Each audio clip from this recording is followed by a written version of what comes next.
likez et abonnez-vous. Salut à tous, c'est Peltune, on se retrouve aujourd'hui pour une nouvelle vidéo. Alors, je vais vous présenter 3 decks pairs et 3 decks impairs aujourd'hui.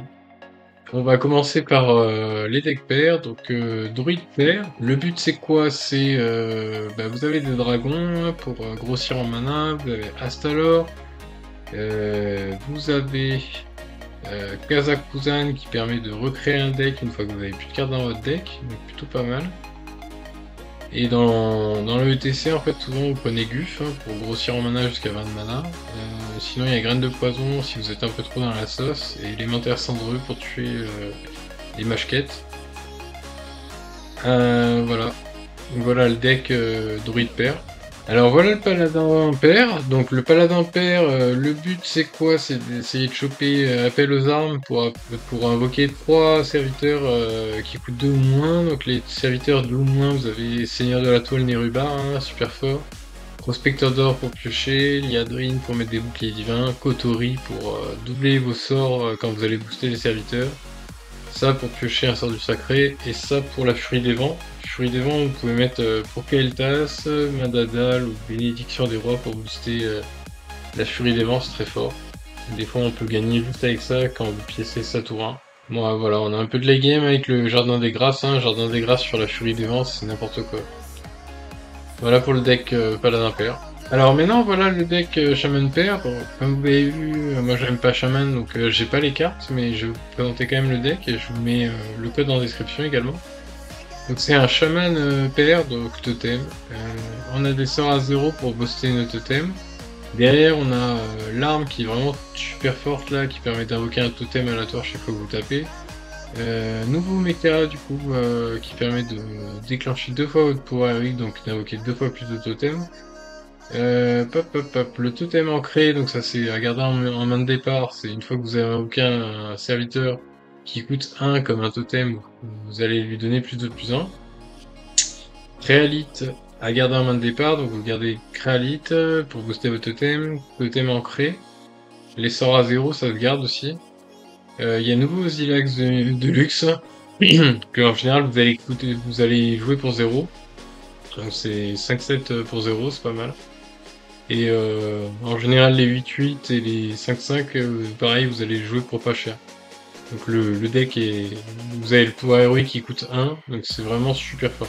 Maintenant on attaque du coup sur le paladin impair, donc ça c'est ma liste à moi. Paladin impair avec Baku qui permet si votre deck ne contient que des cartes de coup impair, ça va améliorer votre pouvoir héroïque, ça va vous permettre d'invoquer 2 recrues de la main d'argent. Derrière on a le package recrues de la main d'argent bien sûr, on a que des trucs pour booster nos recrues de la main d'argent.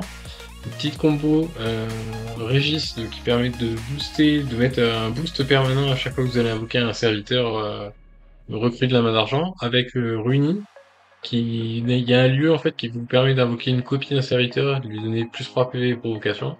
Donc souvent on va donner vos rages d'agonie, en fait on va doubler le rage d'agonie, voire le quadrupler si votre adversaire n'a pas de silence. Derrière on a quoi? Une aura d'adjoint, ça c'est pour les match-up miroirs contre les agros, donc ça c'est pour survivre tout simplement. Et puis le guide, meilleure carte à garder en main de départ, guide, maître des chevaux de guerre à garder, Stégosaure trop fort, et Régis trop fort. Donc voilà 4 cartes que vous gardez en main de départ.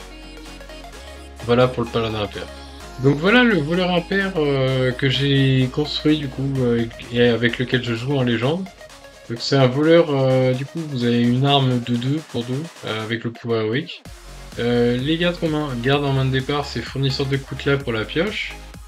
Pavillon noir pour l'agression avec guide, donc ça c'est la meilleure main de départ, pavillon noir guide donc pour agresser votre adversaire dès le tour 1. Nouveau pirate, distributeur de trésors très fort qui permet de booster vos serviteurs vu que c'est que des pirates. Et on a la porte des ombres qu'on garde en main de départ, pourquoi? Parce que vous allez invoquer 2 pirates directs avec les pirates à 1. Et derrière en fait porte des ombres va s'activer avec l'imprégnation, donc vous allez pouvoir faire double sang-froid ou double poison mortel du coup pour mettre plein de dégâts. Et il y a toujours ma petite combo toxicité. Du coup vous faites point fugu, vous jouez un combo Il faut avoir joué une carte avant, donc vous donnez la toxicité à un serviteur, de vous donner un point fugu. Et vous attaquez tout simplement avec votre Hero Power sur la tête de l'adversaire pour détruire toutes ces créatures avec la toxicité. Donc c'est super fort avec ça. Voilà pour le deck voleur impair. Donc voilà maintenant le chaman impair d'un joueur qui s'appelle UI, donc que je remercie au passage. Si tu regardes cette vidéo, merci beaucoup. Chaman impair, du coup le but c'est quoi? C'est vous avez Baku, votre pouvoir héroïque, vous allez pouvoir choisir le totem que vous invoquez pour 2.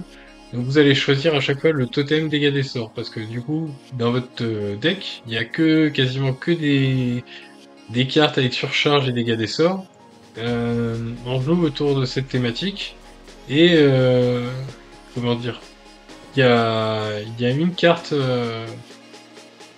attendez, je la cherche, voilà, il y a cette carte qui permet de piocher, cette carte qui permet de vous débloquer les cristaux de mana, quand vous êtes en surcharge. Et ça, entourlouper des bas-fonds, donc ça c'est pour finir votre adversaire, avec du coup les sorts de dégâts des sorts, voilà.